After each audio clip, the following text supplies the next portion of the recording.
तो चलिए माइटोसिस पढ़ लेते हैं। तो माइटोसिस क्या है? ये टाइप ऑफ सेल डिवीजन है, टाइप ऑफ सेल डिवीजन है ये।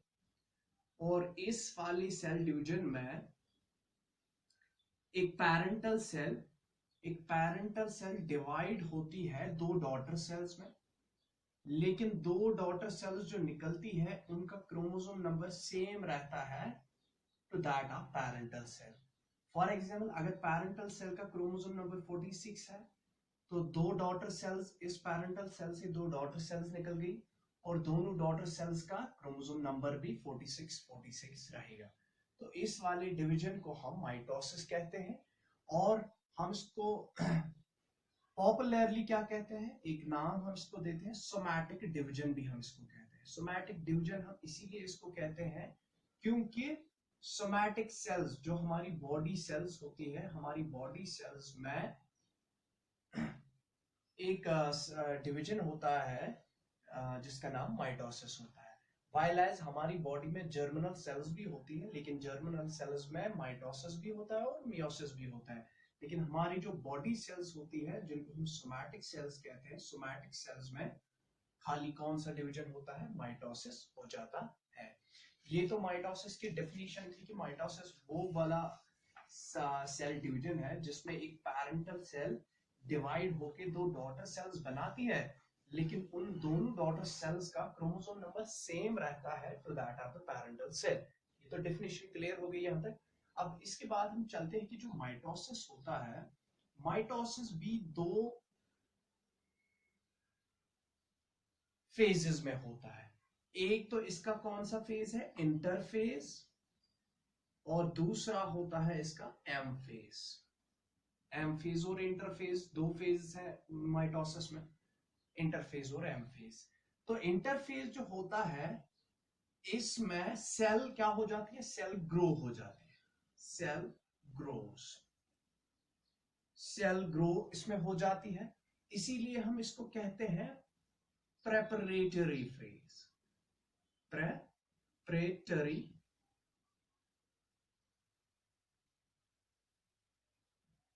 फेज। प्रेपरेटरी फेज हम इसको कहते हैं क्योंकि इसमें एक सेल प्रिपरेशन करती है इन ऑर्डर टू डिवाइड। और ये वाला इंटरफेज जो होता है, इंटरफेज सबसे लॉन्गेस्ट फेज होता है, लॉन्गेस्ट फेज है ये। और ह्यूमन सेल्स में इंटरफेज कितने टाइम तक होता है? 23 आवर्स तक होता है, ठीक है। और इंटरफेज भी तीन किस्म का होता है, G1, gap 1, S and gap 2। तीन फेजेस का होता है ये। अब देखो यहां पर जो ये तीन फेजेस हैं, G1, S और G2। अब G1 में क्या होता है? G1 को हम गैप 1 भी कहते हैं, गैप 1 फेज। और ये 11 आवर्स तक चलता है। और इसमें होता क्या है? इसमें most of organelles duplicate, most of organelles duplicate. इसमें बहुत सारी जो ऑर्गेनेलीज होती है सेल के अंदर वो डुप्लीकेट हो जाती है और इसमें प्रोटीन सिंथेसिस हो जाती है, प्रोटीन की सिंथेसिस भी हो जाती है इसमें। ये तो गैप 1 फेज है। इसके बाद जो दूसरा फेज आता है गैप 1 के बाद, एस फेज। एस फेज को हम सिंथेसिस फेज कहते हैं। सिंथेसिस फेज में क्या होता है? इसमें डीएनए की सिंथेसिस होती है, डीएनए की रेप्लिकेशन होती है, क्रोमोसोम्स की रेप्लिकेशन इसमें होती है। सिंथेसिस ऑफ डीएनए इसमें होता है, या मैं सिंपली कहूंगा रेप्लिकेशन ऑफ डीएनए। इसमें रेप्लिकेशन ऑफ डीएनए या सिंथेसिस ऑफ डीएनए या रेप्लिकेशन ऑफ क्रोमोसोम्स हो जाती है। इसके बाद ये जो एस फेज होता है, एस फेज में डुप्लीकेशन होती है। डुप्लीकेशन मीन्स एक से दो बनना, डुप्लीकेशन ऑफ सेंट्रियोल्स। सेंट्रियोल्स जो होते हैं वो ऑर्गेनेलीज होती है, सिलेंड्रिकल शेप्ड ऑर्गन्स, उनकी डुप्लीकेशन होती है। और ये जो एस फेज होता है, एस फेज 8 आवर्स तक चलता है ह्यूमन सेल्स में। यहां तक क्लियर है? एस फेज भी हो गया और गैप 1 फेज भी हो गया। उसके बाद गैप 1 और एस फेज के बाद गैप 2 फेज आता है, G2 फेज। G2 फेज में क्या है, इसको हम गैप 2 भी कहते हैं, गैप 2 फेज। ये एस फेज के बाद आता है। और जो G2 फेज है इसमें डुप्लीकेशन होती है, किनकी? Duplication of mitochondria. जो बची कुची कोई रह गई है ऑर्गेनेली, उसकी क्या हो जाएगी? उसकी डुप्लीकेशन हो जाएगी। Duplication of mitochondria and plastids. तो इसमें प्लास्टिड्स और माइटोकॉन्ड्रिया की डुप्लीकेशन होती है और ये कितने देर तक चलता है? 4 to 5 आवर्स तक चलता है। तो ये तो इंटरफेस हो गया कंप्लीट, किसका? माइटोसिस का इंटरफेस कंप्लीट हो गया। अब हम चलते हैं, आप इसका स्क्रीनशॉट भी उठा सकते हो। अब हम चलते हैं सीधे एम फेज पर।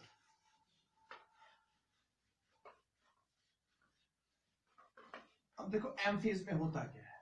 तो माइटोसिस का जो एम फेज है, इंटरफेस तो माइटोसिस का हो गया, अब एम फेज है। एम फेज जो होता है ये 1 आवर तक चलता है ह्यूमन सेल्स में, और इसमें क्या है?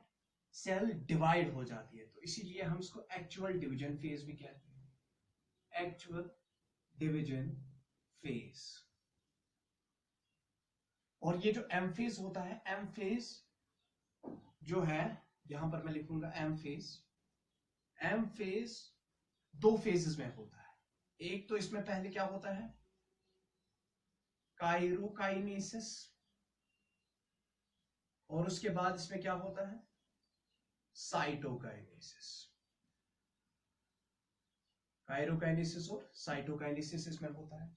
काइरोकाइनेसिस किसको हम कहते हैं? काइरोकाइनेसिस का मतलब हो गया division of nucleus, division of nucleus. और साइटोकाइनेसिस क्या हो गया? डिवीजन ऑफ साइटोप्लाज्म, साइटोप्लाज्म का डिवीजन हो जाता है। अब देखो ये जो काइरोकाइनेसिस एम फेज में काइरोकाइनेसिस जो होती है, डिवीजन ऑफ न्यूक्लियस जो होता है, इन फेजेस होता है। इसमें 4 सब फेजेस होते हैं। पहला फेज क्या होता है इसमें? प्रोफेज। उसके बाद मेटाफेज आता है, उसके बाद एनाफेज आता है, और लास्ट में टेलोफेज आता है। तो जब ये 4 फेजेस कंप्लीट हो जाते हैं तो काइरोकाइनेसिस कंप्लीट हो जाती है। तो चलते हैं हम अब किसकी ओर? प्रोफेज की ओर। तो पहले हम काइरोकाइनेसिस को खत्म करेंगे, उसके बाद हम साइटोकाइनेसिस पर चले जाएंगे एम फेज में।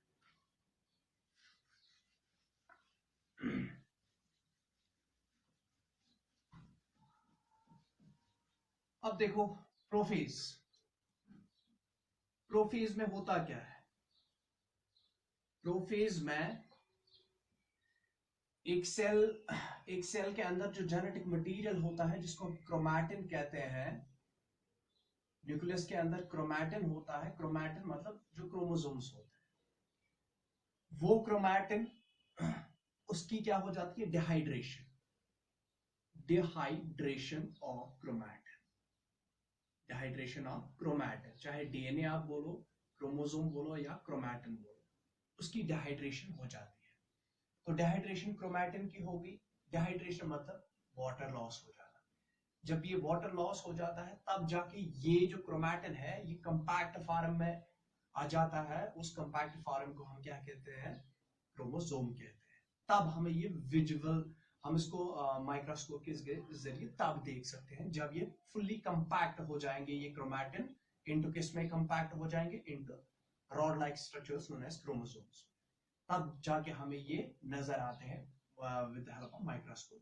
तो अभी हमें ये नजर नहीं आते हैं, प्रोफेज में हमें क्रोमोसोम नजर नहीं आते हैं, क्योंकि उनमें क्या होता है? उनमें वाटर कंटेंट ज्यादा होता है, और इस वाटर कंटेंट की वजह से, और ये क्रोमोसोम्स जो होते हैं ये लूजली अरेंज्ड होते हैं, और इसीलिए हम अभी भी इनको क्या कहते हैं? क्रोमैटिन ही कहते हैं। तो इसी क्रोमैटिन की डिहाइड्रेशन हो जाएगी, क्रोमोसोम्स की डिहाइड्रेशन हो जाएगी, और डिहाइड्रेशन की वजह से वो क्या हो जाएंगे? वो ज्यादा से ज्यादा कंपैक्ट हो जाएंगे। और दूसरा पॉइंट जो प्रोफेज में आता है कि प्रोफेज में फॉर्मेशन ऑफ एस्टर हो जाती है, फॉर्मेशन ऑफ एस्टर। अब एस्टर जो है, एस्टर एक इंपॉर्टेंट चीज है जो बन जाती है प्रोफेज में। फॉर एग्जांपल ये न्यूक्लियस है, ये न्यूक्लियस के अंदर जेनेटिक मटेरियल है in the form of chromatin, chromosomes in the form of chromatin है अभी, और न्यूक्लियस के बाहर यहाँ पर एक सिलेंड्रिकल शेप्ड बॉडी है जिसको हम सेंट्रियोल्स कहते हैं, ठीक है।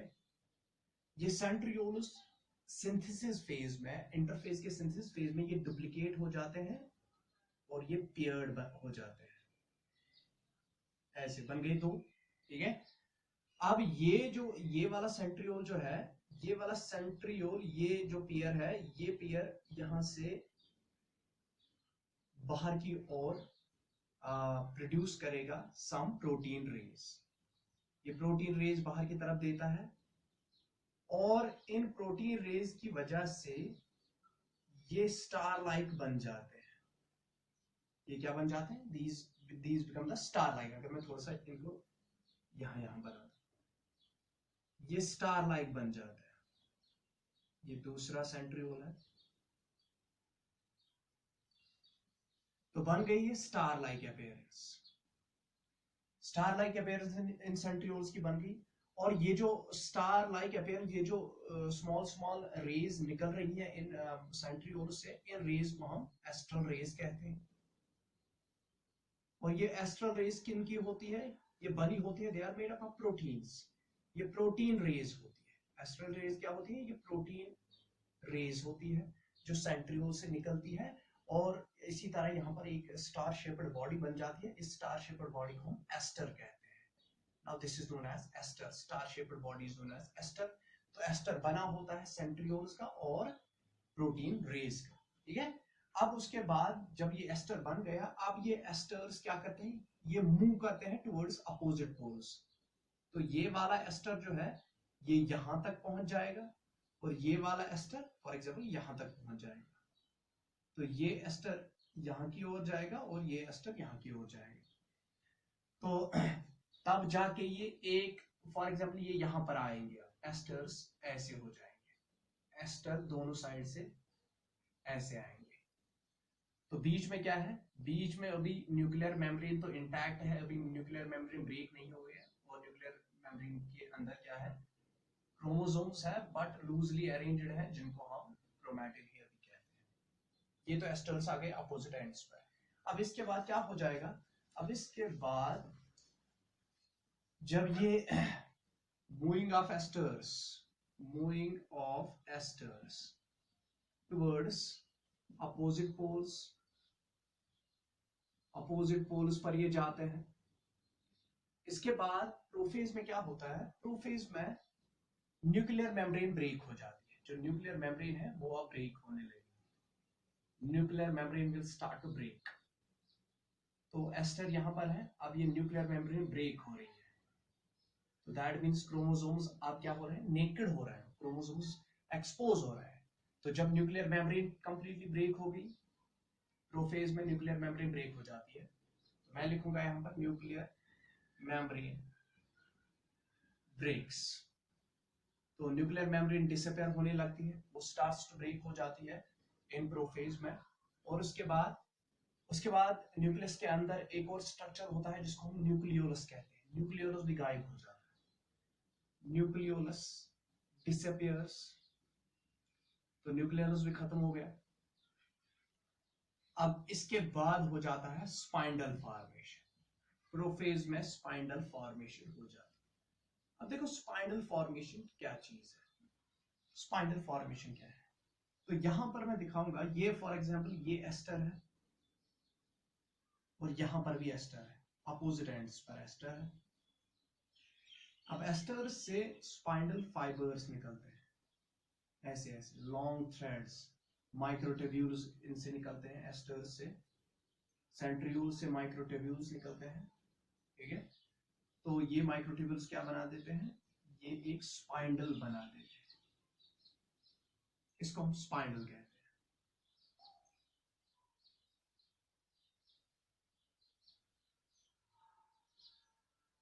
Now this is known as spine।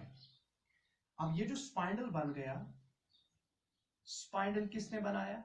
Spindle ester ने बनाया, plus spinal fibres, spinal fibres. अब ये स्पाइनल फाइबर्स जो होते हैं ये बेसिकली क्या होते हैं? These are basically microtubules. ये क्या होते हैं basically? Spinal fibres basically microtubules होते हैं और ये बने होते हैं अल्फा बीटा ट्यूबुलिन प्रोटीन। अब देखो ये स्पाइनल फाइबर्स, इस स्पाइनल में स्पाइनल फाइबर दो किस्म के हैं। एक तो कंटिन्यूस है, यहां से लेकर यहां तक, इस एस्टर से लेकर इस एस्टर तक, इस पोल से लेकर इस पोल तक कंटिन्यू एक स्ट्रैंड है, कंटिन्यू एक फाइबर है, इसको हम कंटिन्यूस स्पाइनल फाइबर कहते हैं, कंटिन्यूस स्पाइनल फाइबर।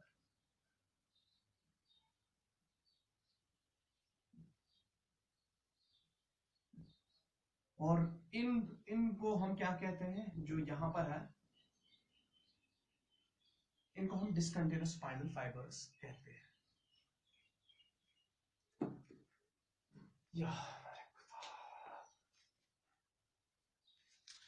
यहां की ओर है, ये है स्पाइनल, ठीक है।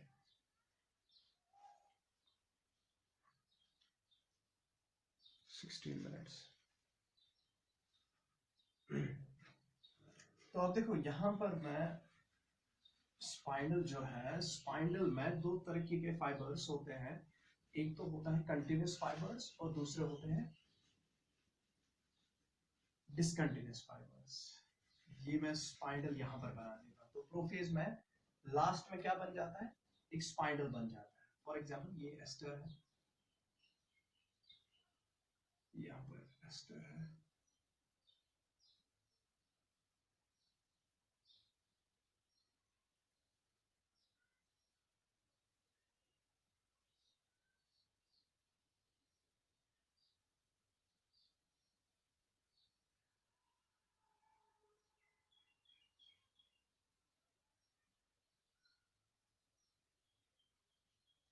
तो बन गया यहाँ पर एक स्पाइनल। ये स्पाइनल बन गया, लेकिन स्पाइनल में दो तरीके के फाइबर्स होते हैं।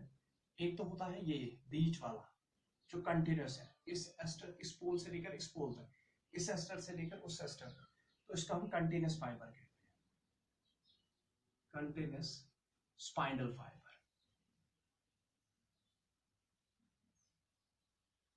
और दूसरे होते हैं जो इस पोल से तो निकल गए ये फाइबर्स, लेकिन ये यहां तक ही आ गए, इस पोल से भी ये फाइबर्स निकल गए लेकिन यहां तक ही आ गए, तो इनको हम डिसकंटिन्यूस फाइबर्स कहते हैं, डिसकंटिन्यूस फाइबर्स।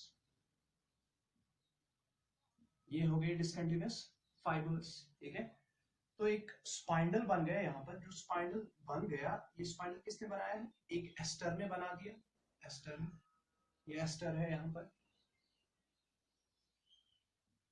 एस्टर, एस्टर से क्या निकल गया? स्पाइनल फाइबर्स निकल गए। जो ये स्पाइनल फाइबर्स होते हैं, मैंने अभी कहा स्पाइनल फाइबर्स किसके बने होते हैं? ये बेसिकली होते क्या है? ये बेसिकली माइक्रोट्यूब्यूल्स होते हैं।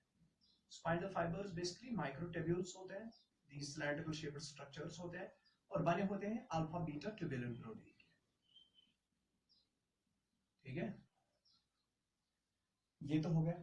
अब इस स्पाइंडल में ये जो, ये मैं इसको, ये मैं कहूंगा ये जो सेंट्रल वाला पार्ट है, दिस सेंटर पार्ट, यहां से ऐसे ऐसे, इसको मैं क्या कहता हूं? इसको मैं इक्वेटर ऑफ स्पाइंडल कहता हूं।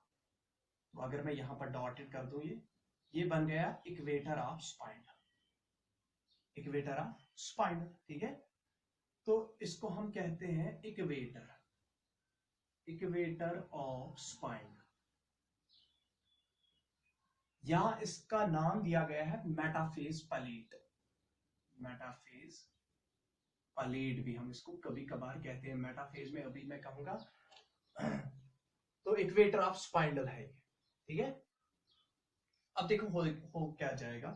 अब इसके बाद ये तो कंप्लीट हो गया प्रोफेज, प्रोफेज में इतनी ही चीजें होती है। अब इसके बाद मेटाफेज आता है। मेटाफेज में होता क्या है? मेटाफेज में सारे जो क्रोमोसोम्स, अब तो न्यूक्लियर मेम्ब्रेन ब्रेक हो गई, न्यूक्लियर जो क्रोमोसोम्स थे, क्रोमोसोम्स बाहर आने लगे, एक्सपोज होने लगे। तो क्रोमोसोम्स जो ही बाहर आने लगे तो यहाँ पर एक स्पाइरल बन गया होता है।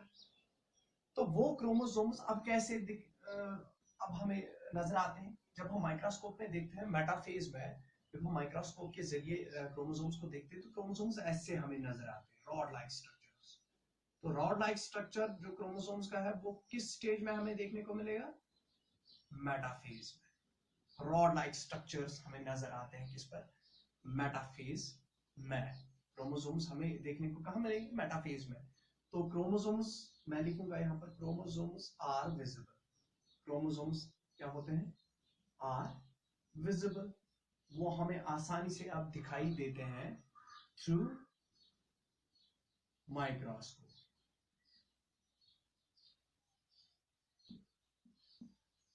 Chromosomes are visible. Visible means जो this rod-like structure is visible. Chromosomes के ब्रैकेट में आप क्या लिखोगे? Rod-like structure of chromosomes. Chromosomes का कौन सा structure? Rod-like structure. Rod-like structure of chromosomes is visible through the microscope. किस पर? मेटाफेज में। तो मेटाफेज में हमें क्रोमोसोम्स का रॉड शेप हमें देखने को मिलती है। अब क्रोमोसोम्स ये मेटाफेज में और क्या चीज होती है? मेटाफेज में सारे क्रोमोसोम्स जो है वो अलाइन हो जाते हैं एट द इक्वेटर। अलाइन क्या? देखो ये इक्वेटर हो गया, अब यहां पर सारे क्रोमोसोम अलाइन हो जाएंगे। क्रोमोसोम्स ऐसे हैं,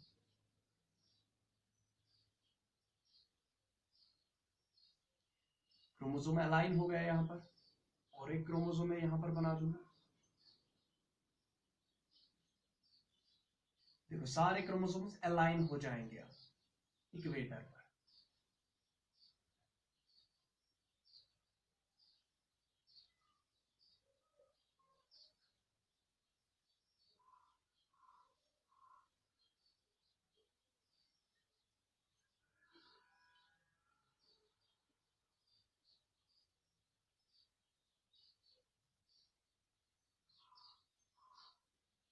ठीक है, तो क्रोमोसोम्स कहां पर अलाइन हो गए सारे? ये मेटाफेज प्लेट पर, इक्वेटर ऑफ द स्पाइनल पर अलाइन हो गए। तो मेटाफेज में क्या होता है? ऑल क्रोमोसोम्स अलाइन, वो अलाइन हो जाते हैं, अलाइन एट मेटाफेज प्लेट। वो मेटाफेज प्लेट पर क्या हो जाते हैं? अलाइन हो जाते हैं। Metaphase plate means equator of the spinal पर वो क्या हो जाते हैं? अलाइन हो जाते हैं। अब इसके बाद जब ये अलाइन हो जाते हैं तो हर कोई क्रोमोसोम जो होता है, हर किसी क्रोमोसोम का जो सेंट्रोमेयर होता है वो बाइंड हुआ होता है। किसके साथ बाइंड हुआ होता है? With the fibres, spinal fibres के साथ बाइंड हुआ होता है। और ये जो स्पाइनल फाइबर्स है ये क्रोमोसोम पर कहाँ अटैच हो जाते हैं? क्रोमोसोम पर जो सेंट्रोमियर होता है, सेंट्रोमियर पर ये डिस्क शेप्ड स्ट्रक्चर्स होते हैं जिनको हम काइनेटोकोर्स कहते हैं। तो उन्हीं काइनेटोकोर्स के साथ ये स्पाइनल फाइबर्स अटैच हो जाते हैं। ठीक है यहां तक? तो काइनेटोकोर्स के साथ ये स्पाइनल फाइबर्स अटैच हो जाते हैं। जो काइनेटोकोर्स क्या है? डिस्क शेप्ड स्ट्रक्चर्स हैं जो क्रोमोसोम्स के सेंट्रोमियर पर होते हैं। अब ये तो मेटाफेज था। मेटाफेज काफी टाइम के लिए होता है, जस्ट 2 to 10 मिनट्स तक होता है। तो 10 मिनट्स तक ये चलता है मेटाफेज। और इस 10 मिनट्स में क्या होता है? क्रोमोसोम्स बहुत ज्यादा कंपैक्ट हुए होते हैं और उनका रॉड शेप लाइक स्ट्रक्चर हमें देखने को मिलता है, और सारे क्रोमोसोम्स अलाइन हो जाते हैं at the metaphase plate, that means at the equator of the spinal. और हर कोई क्रोमोसोम जो होता है ये बाइंड हुआ होता है दो फाइबर्स के साथ। एक फाइबर इस वाले पोल से, एक फाइबर इस वाले पोल से। तो एक क्रोमोसोम दो दो फाइबर्स के साथ अटैच हुआ होता है। और ये जो स्पाइनल फाइबर्स है ये कहां पर इसको अटैच हो जाते हैं? ये इसको काइनेटोकोर्स पर अटैच हो जाते हैं, क्रोमोसोम के काइनेटोकोर्स पर अटैच हो जाते हैं। तो ये तो था मेटाफेज। अब देखो एनाफेज में क्या होता है। इसके बाद जो तीसरा फेज आता है दैट इज एनाफेज। एनाफेज, अब एनाफेज में सिंपली एनाफेज 2 से लेकर 3 मिनट तक कंप्लीट होता है। 2 to 3 मिनट्स में ये कंप्लीट होता है एनाफेज। और एनाफेज में होता क्या है? सुप्लेटिंग, सुप्लेटिंग ऑफ सेंट्रोमियर। सेंट्रोमियर क्या हो जाता है? वो सुप्लेट हो जाता है, ब्रेक हो जाता है।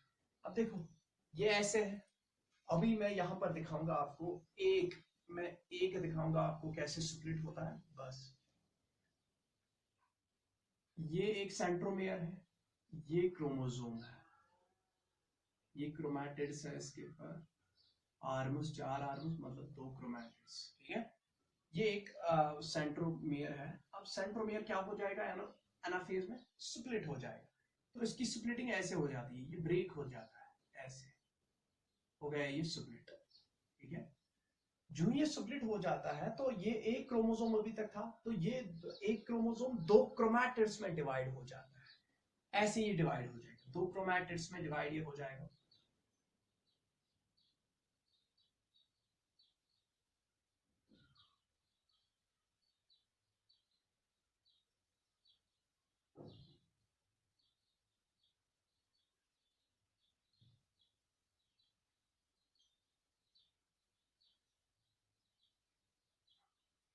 अब हो गया ये क्रोमोसोम 2 क्रोमैटिड्स में डिवाइड। इन दोनों क्रोमैटिड्स को हम क्रोमोसोम्स कहते हैं, और इन क्रोमोसोम्स के दरमियान यहाँ पर एक फाइबर डेवलप हो जाता है जिसको हम इंटरक्रोमोसोमल फाइबर कहते हैं। तो स्प्लिटिंग ऑफ सेंट्रोमियर हो जाती है, और जो ही स्प्लिटिंग ऑफ सेंट्रोमियर होगी उससे क्या हो गया, उससे एक क्रोमोसोम 2 डॉटर क्रोमैटिड्स में डिवाइड हो गया।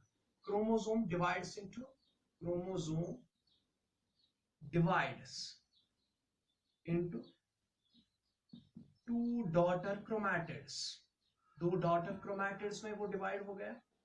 And each daughter chromatid is having its own centromere, और हर किसी daughter chromatid को अपना अपना centromere होता है, ठीक है। ये 2 chromatids हो गई, क्योंकि दो आर्म्स एक क्रोमैटिड, 2 आर्म्स एक क्रोमैटिड, इसका भी सेंट्रोमेयर है, इसका भी सेंट्रोमेयर है। तो यहां से जब स्प्लिटिंग ऑफ सेंट्रोमेयर होती है तो एक क्रोमोसोम से 2 क्रोमोसोम्स बन जाते हैं। ये अभी तक एक ही क्रोमोसोम था, ये कैसे था, ये ऐसे था अभी तक ये वाला क्रोमोसोम सेंट्रोमेयर एक ही था, 4 इस पर 4 आर्म्स थी, दैट मींस 2 क्रोमैटिड्स थे, बट एक ही सेंट्रोमेयर था, तो क्रोमोसोम एक ही था। लेकिन अब स्प्लिटिंग ऑफ सेंट्रोमेयर हो गई तो ये डिवाइड हो गया, एक क्रोमैटिड अलग निकल गई, दूसरी क्रोमैटिड अलग निकल गई, तो यहाँ पर फॉर्मेशन ऑफ 2 क्रोमोसोम्स हो गई, ठीक है। एक क्रोमैटिड को हम क्रोमोसोम कहते हैं, और इन क्रोमैटिड्स के दरमियान एक फाइबर यहाँ पर डेवलप हो गया, और इस स्पाइंडल फाइबर को हम इंटरक्रोमोसोमल फाइबर कहते हैं, ठीक है। तो ये एनाफेज में क्या हो जाता है, एनाफेज में यही हो जाता है कि स्प्लिटिंग ऑफ सेंट्रोमियर हो जाती है और क्रोमोसोम डिवाइड हो जाता है इनटू 2 डॉटर क्रोमैटिड्स, और हर किसी डॉटर क्रोमैटिड के पास अपना अपना सेंट्रोमियर होता है, और ये in the form of V और in the form of J ये मूव करते हैं टुवर्ड्स देयर पोल्स। तो ये वाला क्रोमैटिड यहाँ की तरफ आएगा और ये वाला क्रोमैटिड यहाँ की तरफ आएगा, लेकिन किसमें, in the form of V और in the form of J और V की फॉर्म में। जैसे कि J फॉर्म में ऐसे बोल दूंगा, J फॉर्म ऐसे होती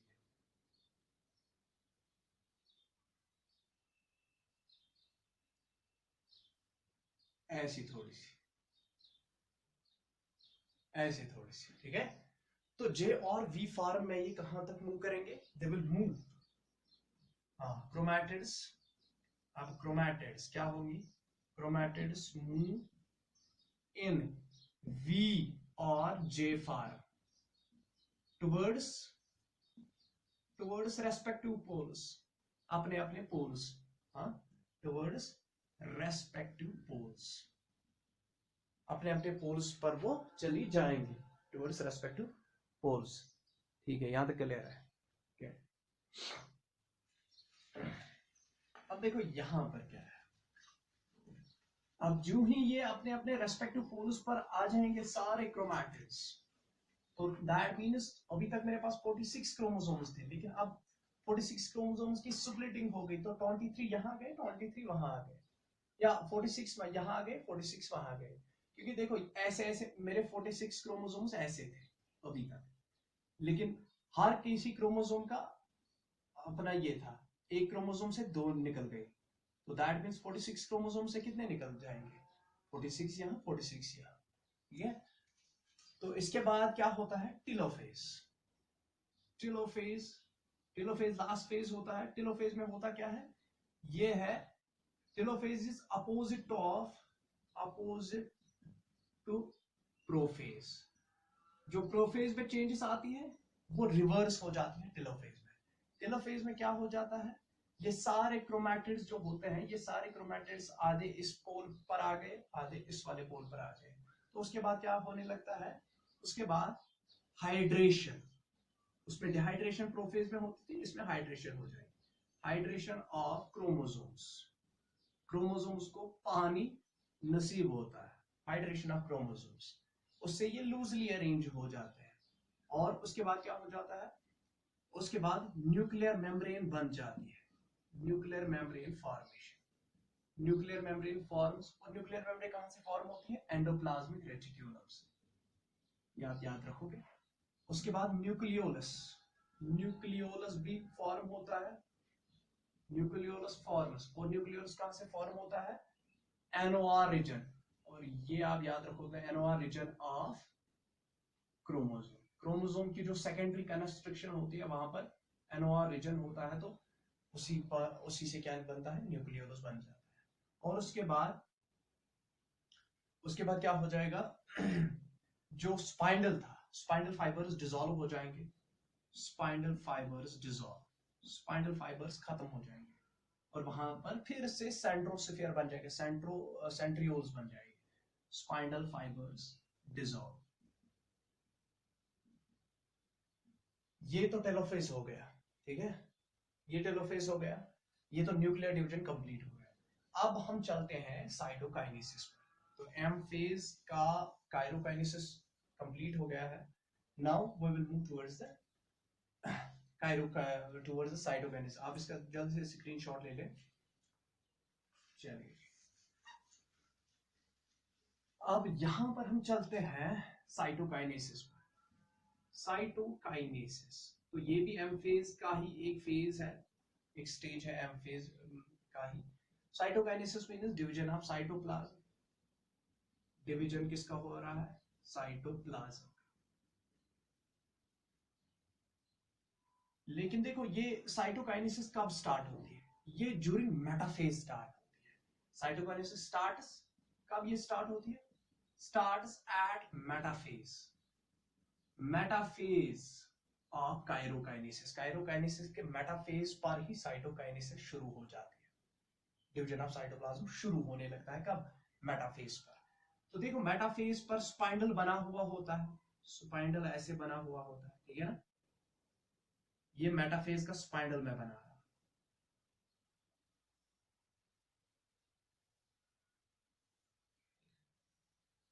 ये स्पाइंडल होता है मेटाफेज पर, जो हम अभी पढ़ रहे थे, तो वहां पर ऐसा स्पाइंडल होता है।